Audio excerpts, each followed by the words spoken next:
Vamos começar o seminário dominical. Hoje nós vamos ver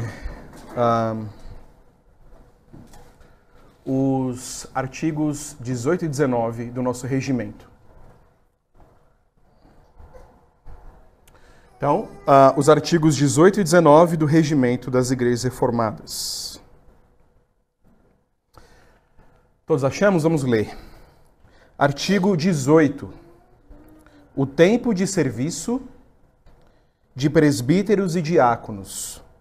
Os presbíteros e diáconos servirão por tempo limitado, conforme regulamentos locais.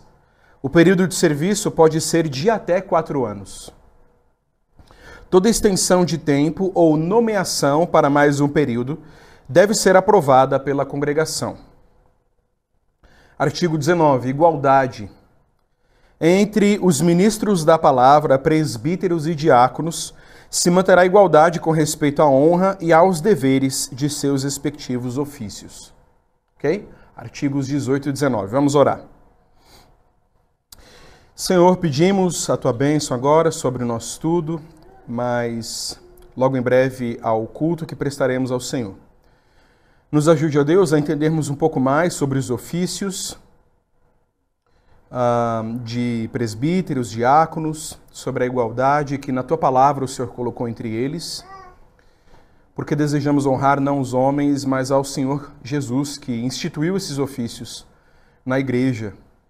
Abençoe a cada um de nós, nos dê crescimento, conhecimento na graça. Fique conosco, pedimos em nome de Jesus. Amém. Amém. Muito bem, irmãos. Então, o artigo 18 fala sobre o tempo de serviço de presbíteros e diáconos. Vamos ler mais uma vez uma passagem que fala sobre o ofício do presbiterato, que se encontra em Tito, capítulo 1, os versículos 7 a 9. Tito 1, 7 a 9. Poderemos ler outras passagens, especialmente Atos dos Apóstolos, quando fala sobre Tito capítulo 1, versículos 7 a 9. 7 a 9. Poderemos ler outras passagens que falam sobre diáconos, mas basta essa sobre o ofício do presbiterato. Porque é indispensável que o bispo seja irrepreensível como dispenseiro de Deus, não arrogante, não irascível, não dado ao vinho, nem violento, nem cobiçoso de torpe ganância. Antes, hospitaleiro, amigo do bem, sóbrio, justo, piedoso, que tenha domínio de si, apegado à palavra fiel, que é segundo a doutrina, de modo que tenha poder tanto para exortar pelo reto ensino, como para convencer os que o contradizem. Eu creio que seja útil também nós lermos o versículo 5, Tito capítulo 1, versículo 5.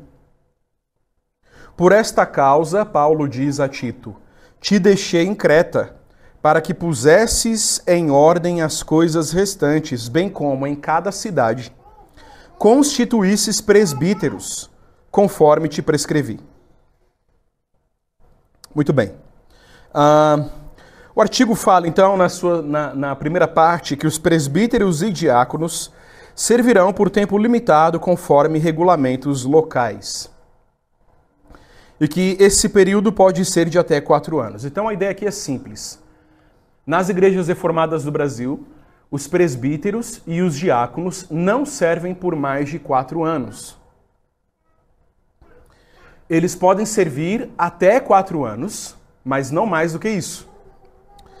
Terminados esse tempo, então vamos supor, elegemos o irmão Pedro para ser diácono na igreja. E a eleição foi para que ele fosse diácono por 3 anos. Terminados os 3 anos, o irmão pode passar por uma nova eleição. Certo? Ele pode passar por uma nova eleição. Pode haver também, conforme o artigo, uma extensão do tempo de serviço. Ou seja, o mandato dele é de 3 anos.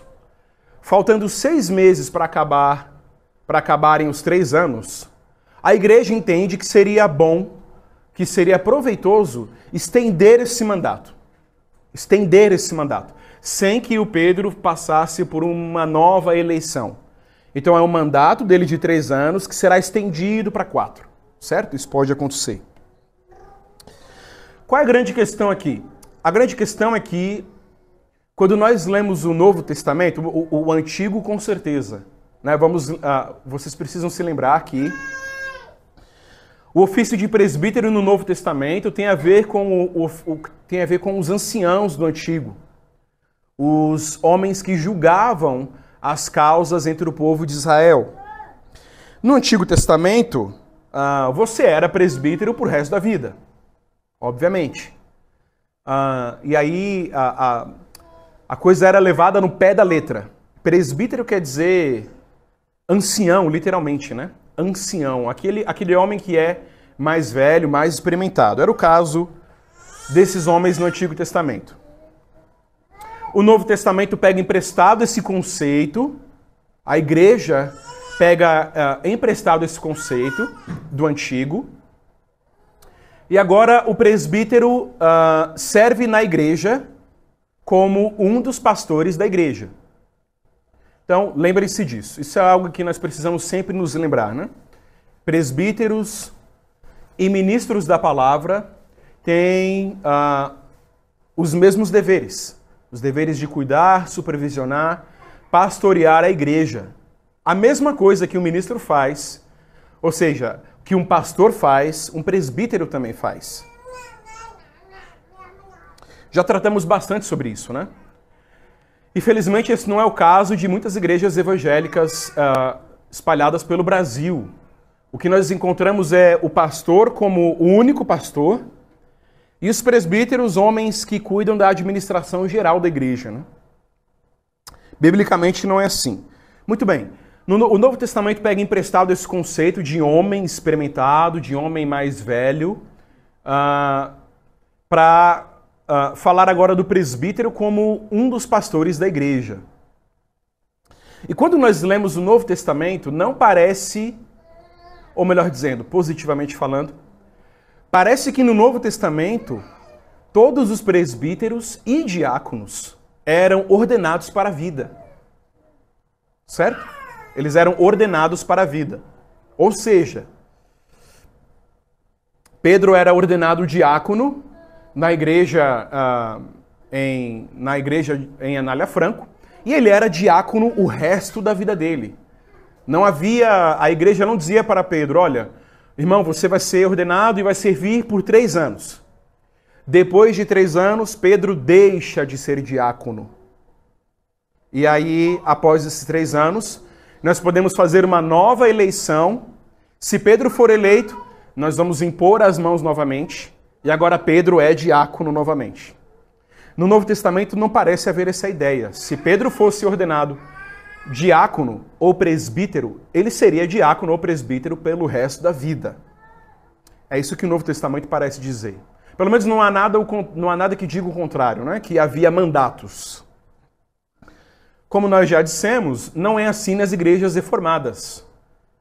Então, serve-se por um tempo, por um mandato de no máximo 4 anos, e ao fim desse mandato há uma nova eleição, e se caso o irmão for eleito, uma nova imposição de mãos. O que quer dizer que aquele irmão deixou de ser presbítero, deixou de ser diácono, para ser presbítero e diácono novamente. Certo? Por exemplo, há outras igrejas historicamente reformadas no Brasil que chamam o presbítero e chamam o diácono. Essas igrejas têm mandato. Mas elas chamam o presbítero e o diácono, que está sem mandato, de presbítero em disponibilidade, de diácono em disponibilidade. O que quer dizer o seguinte: ordenamos Pedro para ser presbítero. Acabaram os 3 anos do mandato dele. E ele não foi eleito. Por alguma razão ele não vai assumir um novo mandato. Mas nós vamos chamar o irmão Pedro de presbítero em disponibilidade. Ele foi ordenado. Ele não será ordenado de novo. Mas ele não será ordenado de novo. Mas ele estará em disponibilidade. Caso ele venha a ser eleito para o novo mandato, haverá uma instalação. Irmãos, aqui o irmão Pedro, presbítero da igreja, vai assumir o ofício de presbítero por mais alguns anos para servir a igreja. Entenderam? Então, há certas igrejas historicamente reformadas no Brasil que fazem isso. Não é assim que nós fazemos. As igrejas reformadas continentais ordenam por quantas vezes forem necessárias aquele homem ao ofício. Certo? Então, você foi ordenado presbítero, acabou o mandato? Vai ser ordenado de novo, caso seja eleito. Foi diácono por algum tempo, acabou o mandato? Será ordenado de novo, caso for eleito. Existem motivos, nós todos devemos nos perguntar, devemos pensar, pronto, se o Novo Testamento parece indicar que os presbíteros eram presbíteros para o resto da vida, por que nós fazemos diferente? Há algumas razões para as igrejas reformadas continentais fazerem isso. Há alguns motivos. Um deles é que as igrejas reformadas não desejavam que se formasse um novo clero na igreja. Então, entendam, algumas questões fazem parte da época, fazem parte da história, do contexto da época. Nós estamos muito tempo depois, mas nós precisamos entender esse contexto para entender o porquê fazemos assim. Imaginem que nós acabamos de sair da igreja romana. Então, imagine que aqui nós, em Anália Franco, éramos todos católicos romanos, estávamos debaixo do poder do Papa, e o padre Elienay, e todos nós nos convertemos, agora pastor Elienay, e todos nós agora somos reformados. O ex-padre Elienay, hoje pastor, junto com os outros irmãos, não querem que se forme um clero, um novo clero, aqui em Anália Franco, como havia antes. Então, esse clero dominava sobre o povo. Então, na igreja católico-romana é assim. Você é ordenado qualquer coisa, você é aquilo pro resto da vida. Certo? Então, havia grupinhos, havia essas panelinhas dentro da igreja romana. Isso dificultava que, inclusive, esses oficiais prestassem contas à igreja.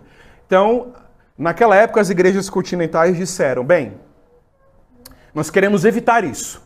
Para evitar isso, vamos fazer o seguinte, vamos ordenar presbíteros, vamos ordenar diáconos, e vamos ordená-los por alguns anos.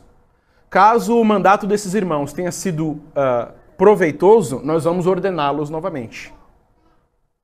Para que não haja domínio. Certo? Então imaginem, essa era uma tentação da época. Eu, junto com todos vocês, era católico, romano. De repente, eu que tinha algum papel ali na igreja romana, agora sou presbítero e serei presbítero pelo resto da vida. Eu serei presbítero pelo resto da vida. No meu imaginário, no meu contexto, eu tenho muita coisa da igreja romana ainda. Então, é possível que eu exercesse dominação sobre vocês. No sentido de que, bom, a igreja reformou, mas eu ainda sou presbítero. E serei presbítero, e ninguém pode me tirar desse ofício. Então a igreja estava em reforma. A igreja estava em reforma. E nós precisamos reconhecer que os mandatos para esses irmãos, para esses ofícios, esses mandatos com começo e fim, facilitam a reforma. Eles facilitam a reforma. Certo? Então, evita que eu exerça a dominação, que eu coloque a minha vontade, que eu seja blindado a críticas. Mas quem é você para me sugerir alguma coisa? Eu sou presbítero da igreja. Fique quieto.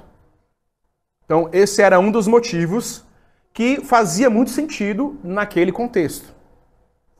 Fazia muito sentido naquele contexto. Um segundo motivo que também tem relação com o contexto católico romano é que as igrejas reformadas continentais sofriam extrema perseguição. As igrejas sofriam perseguição. especialmente pela igreja romana. De tal forma que era penoso para os presbíteros, era penoso para os diáconos exercer por muito tempo o seu ofício de presbítero e diácono. Porque eles tinham de cuidar da igreja que estava sendo perseguida, eles tinham de cuidar da sua família que estava sendo perseguida, amigos e por aí vai, familiares, parentes distantes. Entendem? Mais uma vez, essa é uma questão que faz sentido olhando o contexto. Os irmãos não tinham liberdade para exercer a fé cristã, pelo contrário, o faziam debaixo de perseguição. E muitas vezes os oficiais o faziam a duras penas, porque a perseguição era tamanha que eles tinham de cuidar de igreja, família, etc. Havendo uma rotatividade entre os oficiais da igreja, alivia um pouco as minhas obrigações, e agora o irmão Abner é quem vai ser presbítero no meu lugar, por algum mandato, por determinado tempo. Agora eu vou poder cuidar da minha família e ter um pouco mais de tempo e um pouco mais de descanso, enquanto a perseguição baixa sobre nós. Esses são alguns dos motivos... Esses são, irmãos, alguns motivos porque nas igrejas reformadas nós ordenamos por quantas vezes aquele irmão for eleito para um ofício, ok? Eu preciso dizer também que esse é um ponto, conversando com alguns irmãos, inclusive irmãos mais experimentados há muito mais tempo na confederação do que eu. Conversando com eles, eles disseram que esse era um ponto que eles até poderiam pensar, poderiam até, em algum tempo, fazer com que as igrejas reformadas, a confederação no Brasil, repensasse esse ponto, talvez para um contexto que faça mais sentido para nós hoje. Nós fazemos assim por causa dessas questões e ainda outras. Mas o que eu quero dizer é, isso não é algo fundamental para a nossa fé. Nós ordenamos presbíteros, ordenamos um homem presbítero várias vezes, ordenamos um homem diácono várias vezes, e não me parece que existe um descumprimento de algum mandato bíblico, certo? Essa parece ser uma questão secundária. Importa mais que esses ofícios esses ofícios na igreja tenham um fundamento fiel e que esses oficiais exerçam com fidelidade o que Deus os chamou para fazer. Vamos ver brevemente agora o artigo de número 20, o artigo de número 19, igualdade. Bom, acho que eu falei também sobre o 18, né? Já disse. Esses mandatos, eles podem ser estendidos, né? O mandato que era de 4 pode virar 5, que era de 3 pode virar 4, enfim. Artigo 19, igualdade. Entre os ministros da palavra, presbíteros e diáconos, se manterá igualdade com respeito à honra e aos deveres de seus respectivos ofícios. Veja, igualdade, honra, respeito, né? A igualdade entre os oficiais não é igualdade entre os ofícios. Está claro que temos o ofício do ministro, o ofício do presbítero e o ofício do diácono, certo? O ofício do ministro e o ofício do presbítero, eles são 99,9% idênticos. 99,9% idênticos. O que nós fazemos é que o ministro ele tem algumas atribuições que o presbítero não tem. Por exemplo, ele pode pregar. Por que o pastor pode pregar e o presbítero nas igrejas reformadas não? Porque o pastor é aquele presbítero que, como diz Paulo, se afadiga na palavra. Certo? A semana inteira, o nosso pastor passa o tempo dele meditando, estudando, preparando a pregação. Ele foi preparado para isso. Ele passou por um seminário, ele tem todas as ferramentas e ele tem o tempo, porque esse é o trabalho dele. Os presbíteros não. Os presbíteros não podem largar o seu trabalho para preparar sermões. eu me afadigo em outra coisa. O nosso pastor se afadiga na palavra. Por isso é ele quem prega a palavra. Quem prega os sermões na igreja. Ele também administra, junto com os presbíteros, a ceia do Senhor. Então, esses ofícios eles são 99,9% idênticos. O ministro da palavra e os pastores. Nós poderíamos dizer idênticos, né? É que um desses ofícios tem algumas atribuições a mais, mas eles são idênticos nesse sentido. E, de fato, falando sobre igualdade, o Novo Testamento usa esses termos de maneira intercambiável. O Novo Testamento pode se dirigir ao pastor, falando dele como pastor, como bispo, como presbítero, né? Esses são termos que o Novo Testamento usa para dar um sentido só, que é aquele homem que cuida espiritualmente da igreja. Então, pastores e presbíteros são pastores. Então, os ofícios de ministro e de presbítero, eles se diferem do ofício de diácono. A igualdade não é em relação ao ofício, mas a igualdade é em relação à honra e ao respeito que nós devemos a esses irmãos. Porque nas igrejas reformadas não pode haver hierarquia. Nós temos o membro, nós temos depois o seminarista, ou talvez eu devesse colocar o seminarista abaixo do membro, né? Temos os membros, temos os diáconos. O diácono ele é mais importante do que eu. O diácono fulano ele é mais importante do que eu. Mas o presbítero João é mais importante do que o diácono Pedro. Mas o pastor Elienay é mais importante do que o presbítero, que é mais... Não. Nós devemos honra e respeito e reverência a esses irmãos de maneira igualitária. Não tratamos com menos honra, não tratamos com, ou não deveríamos, né? Com menos respeito, com menos reverência, o diácono, porque ele é diácono, ele não é pastor. Ou vamos dar mais valor, vamos amar mais, respeitar mais, ouvir mais o pastor, porque ele está acima do presbítero e do diácono. Não. Cristo deu os 3 ofícios à igreja e é esse o ponto. Eu não respeito o diácono por causa da pessoa, ainda que isso seja importante. Por trás do ofício está o irmão, certo? Então, por trás do presbítero Abner está o irmão Abner. Então, eu devo respeito a ele. Eu devo honra, reverência, assim como eu devo a qualquer irmão. Mas o respeito que eu devo a ele como presbítero está por causa do ofício que Cristo deu à igreja. Então, eu devo respeitar os oficiais por causa de Cristo. Da mesma forma, as nações respeitam os representantes de outras nações, e elas nem se preocupam tanto quem é o homem, o que ele fez, qual é o caráter dele, qual é a história, qual é... Não. As nações dão toda a reverência e todo o respeito àqueles homens, porque eles estão representando uma nação. Assim também nós devemos respeito igualitário a diáconos, presbíteros e pastores, não por causa dos homens, ainda que sim, devamos respeito a eles enquanto irmãos em Cristo. Mas os respeitamos e o colocamos como de igual valor, porque eles estão carregando ofícios que foram dados à igreja por Cristo. Dizer tratar o pastor com mais respeito do que eu trato o diácono é desprezar o ofício dado por Cristo.